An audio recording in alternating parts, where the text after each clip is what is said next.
வெளிநாட்டு வேலைன்னா வந்து பார்த்திங்கன்னா எல்லாம் வந்து ராஜா வாழ்க்கை வாழ்கிறாங்க, சந்தோஷமாக இருக்காங்க, காசு பணம் வந்து பை நிறையா இருக்குது, கை நிறையா இருக்குது, கண்டமான செலவு பண்ணலாம், கண்டமான என்ஜாய் பண்ணலாம் அப்படின்னு நினச்சிக்கிட்டு தான் இளைஞர்கள் வந்து ஊரில் நினச்சிக்கிட்டு இருக்காங்க. அப்படிலாம் இங்கே கிடையவே கிடையாது.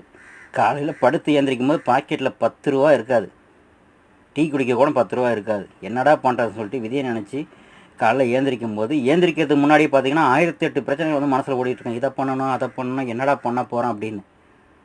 எல்லா பிரச்சனைகளும் என்னடா பண்ண போகிறேன்னு சொல்லியே நைட்டில் தூக்கம் வராமல் உருண்டு பிறண்டு படுத்தனா மணி 4 மணிக்கு அலாரம் அடித்து வேலைக்கு ஓடணும். வேலைக்கு ஓடனா வேலையில் அதை செய்ய முடியல, இதை செய்ய முடியல, அதை செய்யலை, இதை செய்யணும்னு சொல்லிட்டு கஷ்டப்படுத்துவாங்க. அந்த கஷ்டம் பட்டுட்டு மன வேதனை பாருங்கள், இப்படி தான் படுத்துக்கிட்டு என்னடா பண்ண போகிறோம் அப்படின்னு யோசிக்கிறதா வெளிநாட்டு வாழ்க்கை. நம்ம ஊர்லேருந்து வரும்போது தான் அப்பா வெளிநாட்டு போயிட்டுனான்னு சொல்லி யோசிப்போம். ஆனால் இங்கே வந்த பிறகு எப்படா ஊருக்கு போவோம், நிம்மதியான ஒரு வாழ்க்கை வாழ்வோம்னு சொல்லிட்டு எல்லாரோட மனசுலையும் இங்கே வெளிநாட்டில் ஓடிக்கிட்டு இருக்கு. நல்லா படிங்க ஊரில்.